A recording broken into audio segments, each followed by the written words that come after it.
성경은 이 아담이잖아요. 아담이라는 것은 흙이다 이런 얘기를 있어요. 또 사람이라는 뜻을 가지고 있어요. 그러니까 하나님이 아담을 대표성으로 하나님이 창조를 했죠. 그리고 그 아담은 보실자의 모형이라 그래요. 그러니까 예수 그리스도를 모형으로 그려주고 있죠. 오늘 우리가 지금 계속 살펴보고 있는 내용은 아브라함입니다. 아브라함도 하나의 어떤 대표적인 모델로 등장해서 우리를 설명하고 있는 것입니다. 그러니까 지난주에 어떤 얘기를 했냐면 이제 하나님이 아브라함을 통해서 약속을 이루어 가거든요. 우리가 천국 열쇠라 그러잖아요. 하나님의 뜻을 하나님은 사람을 통하여 자신의 형상대로 창조된 사람을 통하여 하나님의 뜻을 이루어 가신다는 것입니다.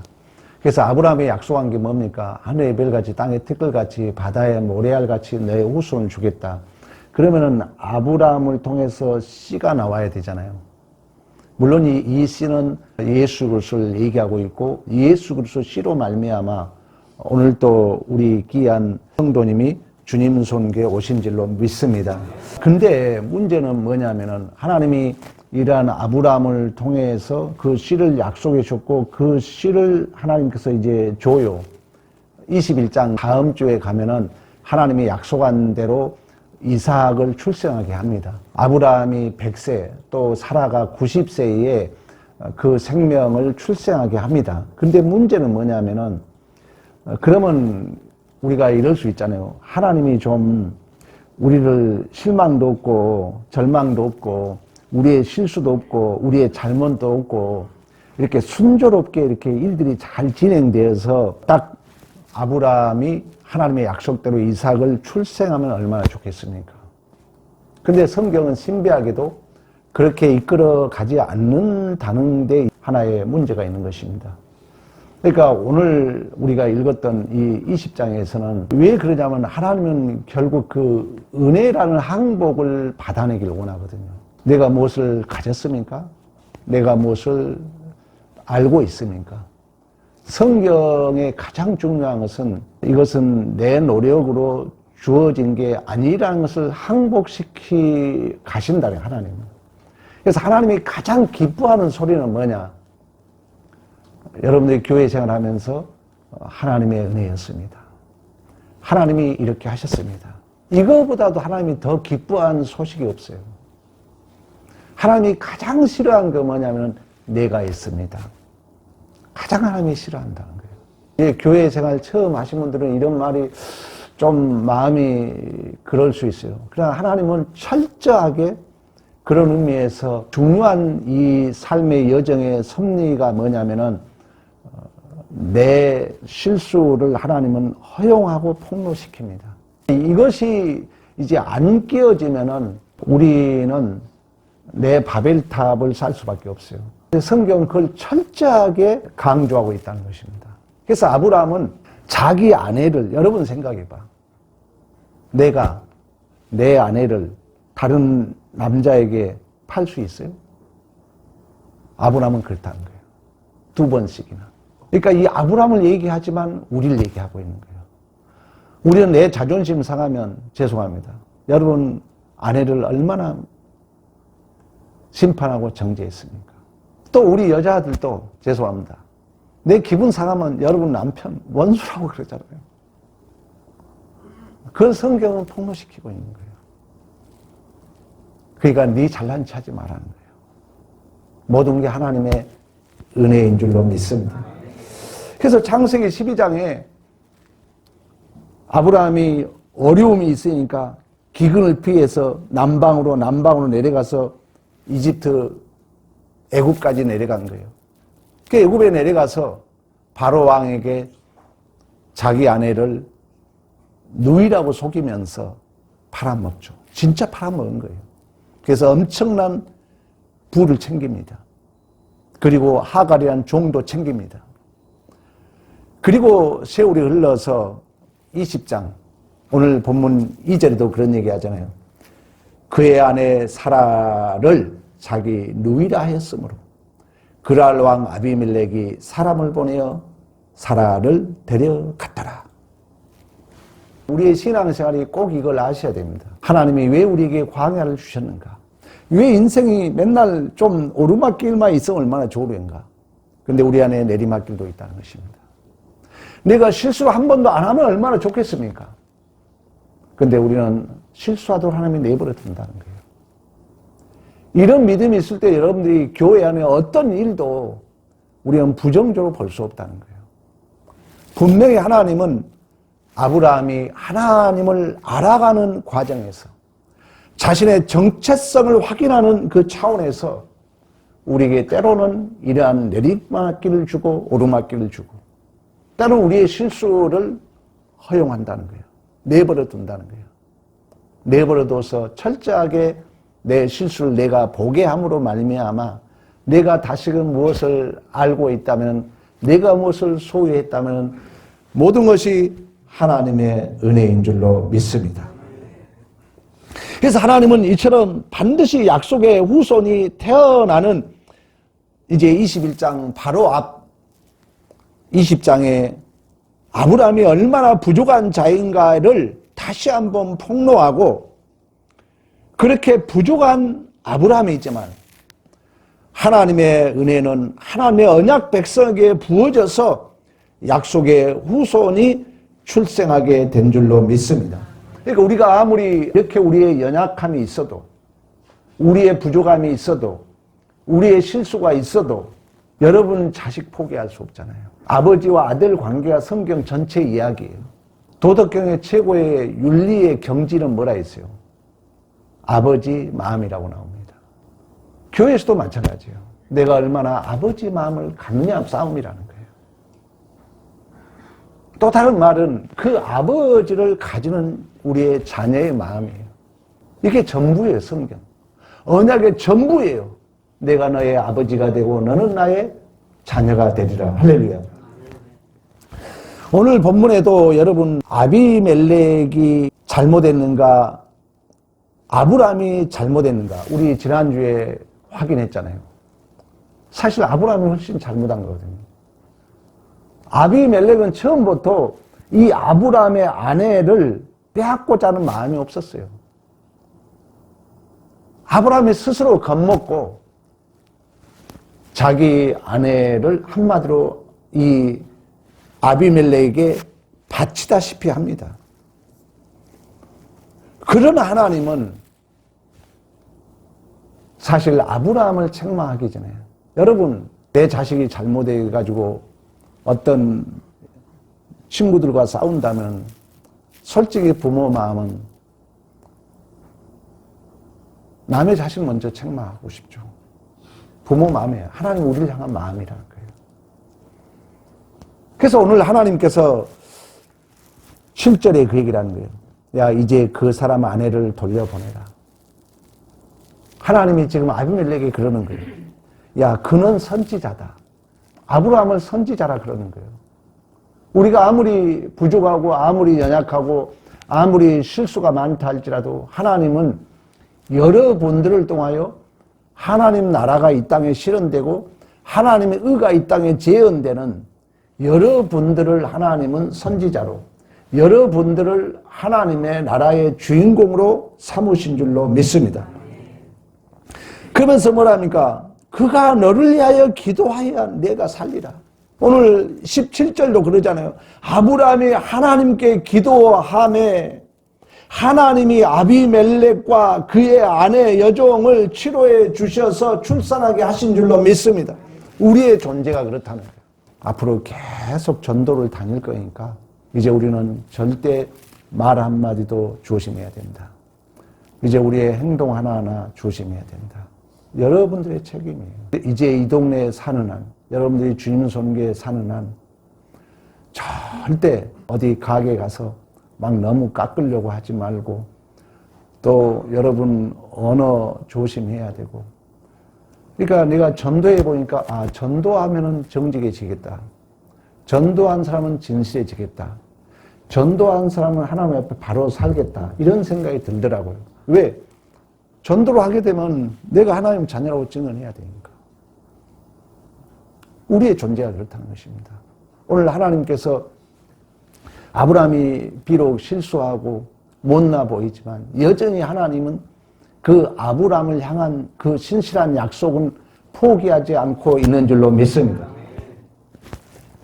그러면서 아비멜렉이로부터 모든 재물과 노비들과 땅까지 빼앗아서 아브라함에게 줍니다. 14절 아비멜렉이 양과 소와 종들을 이끌어 아브라함에게 주고 그의 아내 사라도 그에게 돌려보내고 15절도 그러죠. 아브라함에게 이르되 내 땅이 내 앞에 있으니 내가 보기에 좋은 대로 거주하라. 그리고 아비멜렉이 이제 사라를 이루한 말로 내일이, 지금 우리 개역 개정에는 이러지만 한글 개정에는 내일이 다 선을 해결되었다. 내일이 다 선이 해결되었느니라. 이렇게 기록되는 것을 볼 수가 있습니다. 그러니까 하나님이 선이라는 단어를 쓴다는 것은 토부라 그래요. 하나님께서 보시기에 심히 좋았더라. 새 창조 또는 하나님 나라의 완성을 향한 단어입니다. 그러니까 세상적 관점에서 보면은 사실 아브라함보다도 훨씬 훌륭한 아비멜렉이죠. 그러나 이 아비멜렉의 재산과 땅을 빼앗아서 아브라함에게 주면서 하나님께서 아브라함을 선지자라고 그럽니다. 그리고 아브라함이 기도함으로 네가 살 것이다 말씀하고 있는 것입니다. 내가 여러분 천국 열쇠를 소유한 자라는 거예요. 여러분들에게 하나님이 천국 열쇠를 줬기 때문에 내가 전도하지 않으면 이웃이 지옥 갑니다. 여러분이 이웃에 의해서 복을 빌지 않으면 여러분 이웃이 복을 받지 못하는 것입니다. 여러분들이 교회를 위하여 기도하지 않으면 기도할 자가 없는 것입니다. 누가 해주겠지 아니에요. 내가 주인공이라는 거예요. 내가. 성경에서 철저하게 얘기합니다. 너희가 좀 실수해도 너가 부족해도 여전히 하나님은 우리를 사랑하고 우리를 주인공으로 요셉에게서 보여줬던 것처럼 우리를 통하여 하나님 나라와 의가 실현되고 재현되기를 하나님은 원하신 줄로 믿습니다. 이런 믿음이 있을 때 우리는 또다시 옷깃을 여미는 거죠.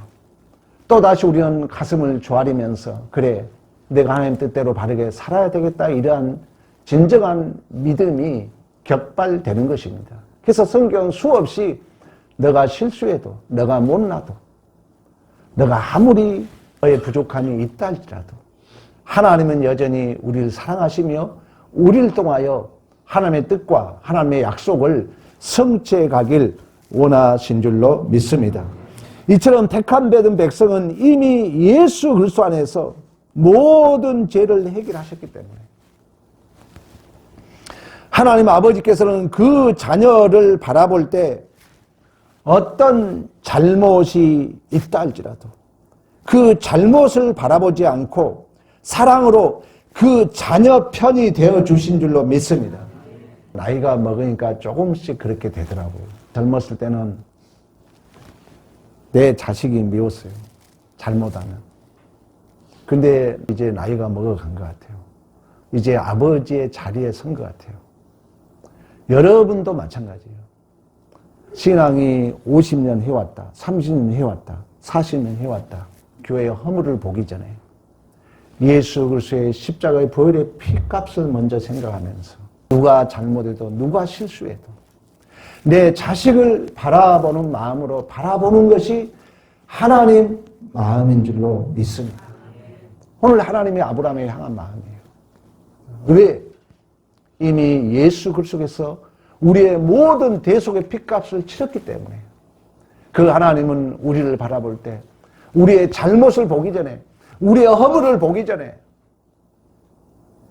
예수 그리스도를 생각하면서 사랑하는 마음으로 항상 하나님은 우리 편이 되어 주신 줄로 믿습니다. 그러나 아브라함은 아직까지 그러한 사랑을 몰라요. 그래서 우리 20장 1절에 그랬잖아요. 아브라함이 거기서 네게부 땅으로 올라가 가데스와 술 사이에 그랄레 거주했다 이런 얘기를 해요. 아브라함이 더 좋은 초목지를 찾아서 20년간 하나님과 사귀며 교제했던 머물렀던 헤브론 마부리 상수리 숲을 떠나서 이제 남방 이집트 쪽으로 내려가는 것입니다. 그랄이라는 곳은 창세기 26장에 가면 아브라함과 이삭이 기근을 피하여 내려갔던 땅입니다. 그리고 아까 얘기했던 것처럼 창세기 12장에 가면은 아브라함이 가나안에 들어가자마자 땅에 기근이 들어서 애굽으로 내려갔다 그럽니다. 성경에는 이 내려갔단 말을 야라크 원문에 보면은 신앙이 하향을 암시할 때 내려갔단 말을 종종 써요. 그러니까 믿음이 이렇게 떨어졌을 때 내려갔다 그런 얘기를 해요. 그 삼손이 딥나로 내려가서 블레셋 사람의 딸 드릴라를 만납니다. 또 요나 있잖아요. 요나가 하나님이 니느웨에 가서 해결을 외치라 했는데 성경에 뭐라면 요나서 1장 3절에 요나가 여호와 얼굴을 피하려고 일어나 다시스로 도망하려 하여 욥바로 내려갔다, 이런 얘기를 합니다. 그러니까 신앙의 하향 곡선을 성경은 표현할 때 내려갔다 그런다는 거예요. 이제 신앙이 이렇게 내려가게 되면은 우리의 신앙에 쓸데없는 그 두려움이 생깁니다. 여러분들이 믿음이 딱 차면은요, 염려와 근심거리가 없어요. 근데 우리가 두려움이 생기면은 사람이 인간적 수단과 방법을 동원하려고 그래요. 인간적 수단과 방법을 동원하게 되면 이 판단력이 흐려집니다. 약속의 땅, 가나안 땅, 그러니까 이스라엘 백성들이 출애굽 하잖아요. 출애굽에서 홍해를 가릅니다. 그리고 이제 시나이 반도를 거쳐서 시내산에서 율법을 받아요. 그리고 가데스 바냐에서 정탐꾼을 보내죠. 이 정탐꾼들은 각 지파 중에 한 명이에요. 제일 똑똑하고 믿음이 좋은 사람들을 보낸 거예요. 그래가지고 40일 동안 약속의 땅 가나안 땅을 정탐합니다. 믿음이 있는 자들은 두려움이 없는 거예요. 갈렙과 여호수아의 믿음이 있기 때문에 두려워하지 말라. 교회의 일을 해감에도 마찬가지입니다. 믿음이 있으면 두려울 것이 없어요. 하나님이 반드시 해가실 줄로 믿습니다. 그럼 이제 믿음이 떨어지면은 자꾸 하나님을 바라봐야 되는데 세상적인 걸 바라본다는 거예요. 그래서 이 정탐꾼들이 그 정탐했을 때 성경이 그걸 지적하고 있어요. 성경은 뭐라면 그들이 네피림의 후손을 봤다 그래요. 네피림의 용감한 것, 아름다운 것, 이런 어떤 세상적인 눈으로 봤다는 거예요. 그러다 보니까 당연히 이제 두려움이 밀려오다 보니까 판단력이 흐려져요. 갈렙과 여호수아는 저그들은 우리의 밥이다. 하나님 우리에게 맡겼다. 두려워하지 말라 그래요. 근데 나머지 10명들은 이제 두려움이 엄습해 오다 보니까 판단력이 흐려져요. 그래서 스스로 보기에도 자신들을 메뚜기로 봅니다. 그리고 원망 불평합니다. 그때 하나님이 내가 내 귀에 들린 대로 행하리라 할 수 있다는 이야기예요. 하나님이 꼭 듣고 그대로 행하실 줄로 믿습니다. 믿음이 내려가게 되면은 하나님으로부터 멀어지게 되면은 쓸데없는 두려움이 생긴다는 거예요. 그러다 보면은 인간의 힘으로, 능력으로, 수단과 방법을 동원해서 그 두려움을 해결하다 보니까 결국 판단력이 떨어진다는 것입니다. 아브라함도 마찬가지예요. 어려울 때마다 내려가요. 자꾸 남방으로 내려가요.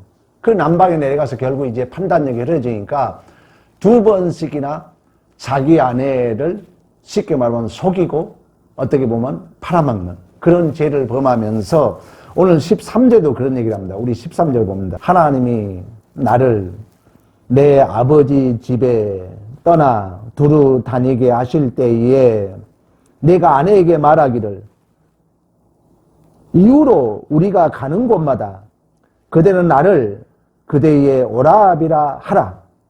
이것이 그대가 내게 베풀 은혜라 하였노라. 이 말은 뭐냐면은 아마 아브라함의 아내가 너무나 이 성경으로 보면 아름다웠던 것 같아요.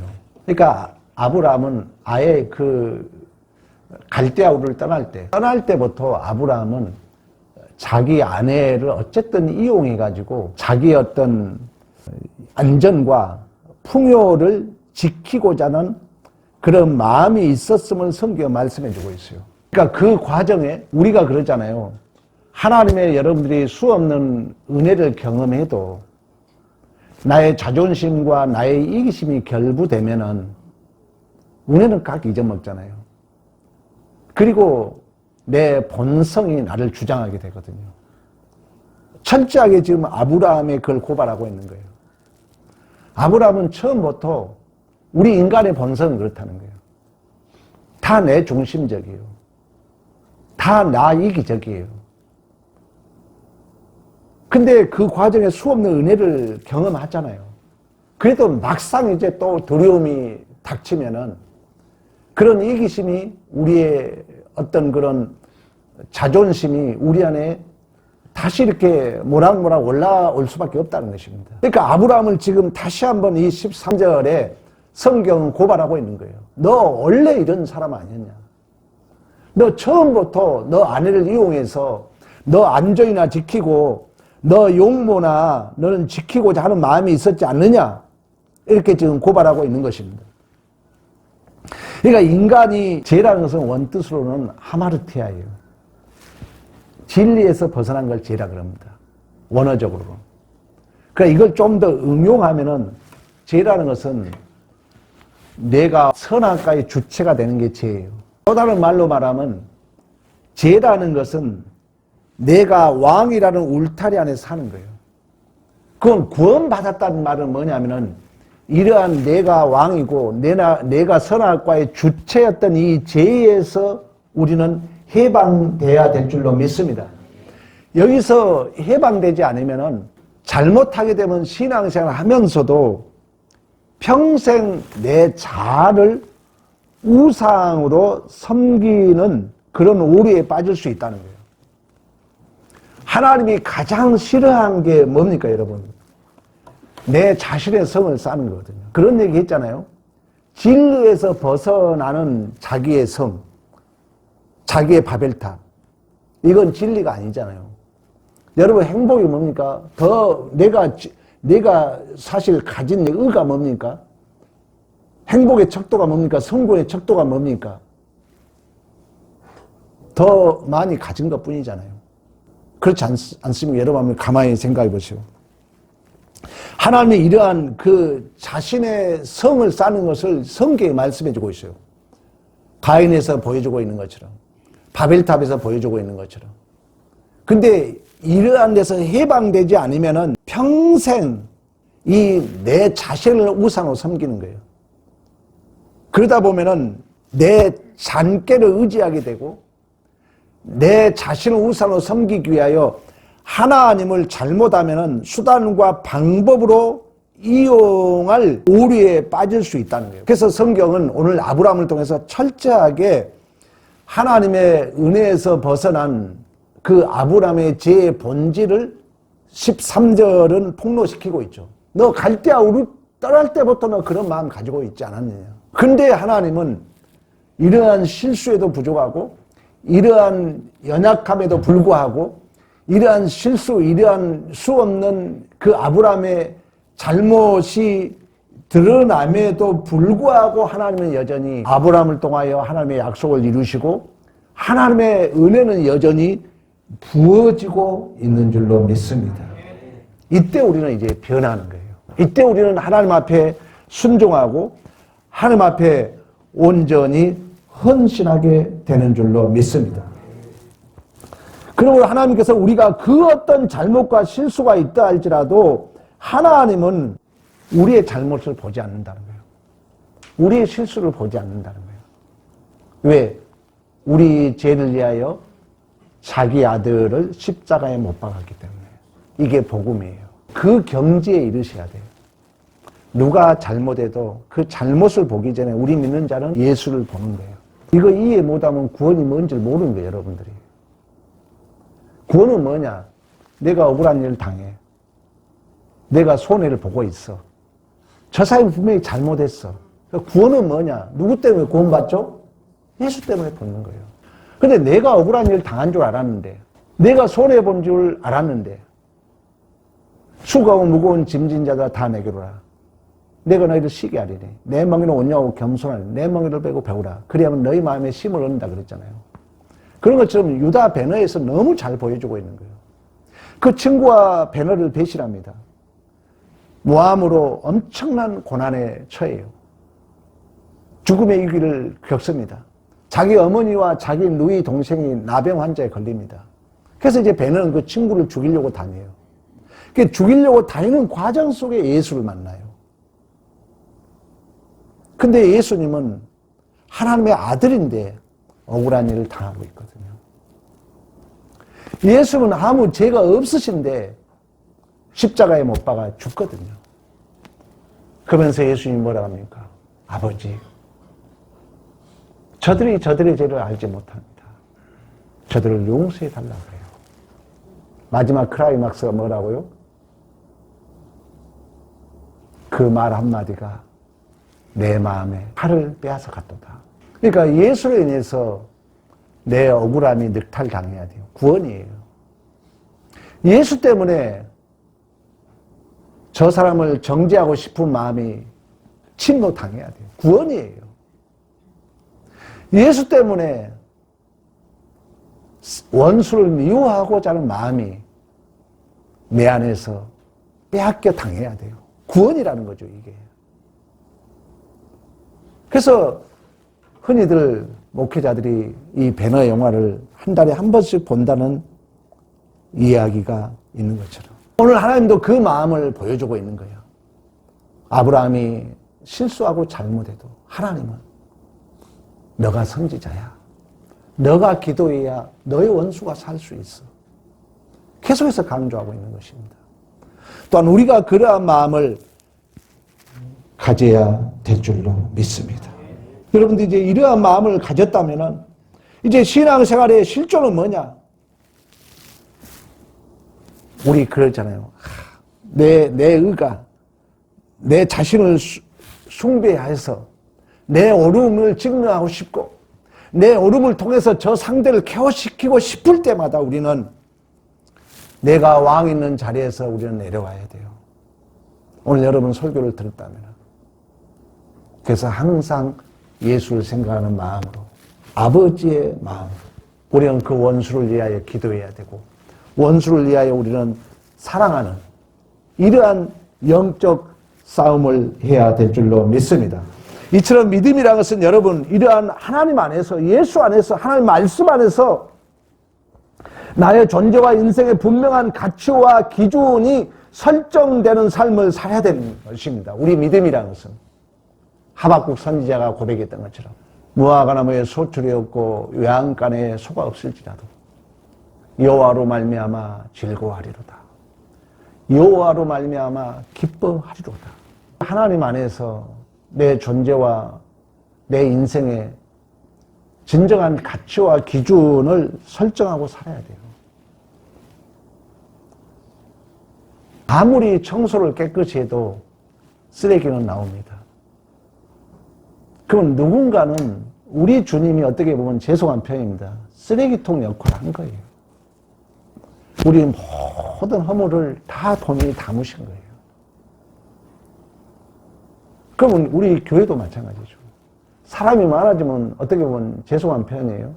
우리의 그 죄의 찌꺼기들이 더 많이 나올 거 아닙니까? 누군가는 그걸 감당해 줘야죠.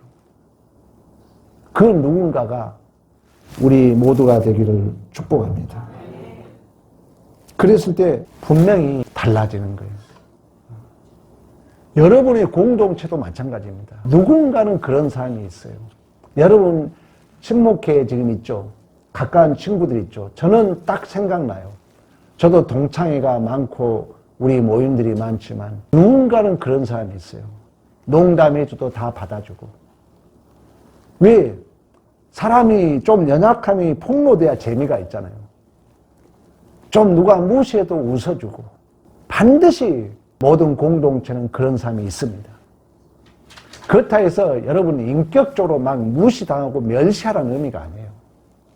그 흐름에 따라서 우리는 분명히 예수 닮은 자로서 우리 아버지께서 우리를 용서하기 위하여 자기 아들을 십자가에 못 박았던 것처럼 아브라함이 그렇게 실수가 많아도 하나님이 한번 믿음의 모델로 삼으셨으니까 끝까지 아브라함을 믿으시고 그 약속을 아브라함을 통하여 이루셨던 것처럼 우리의 존재가 그렇다는 것입니다.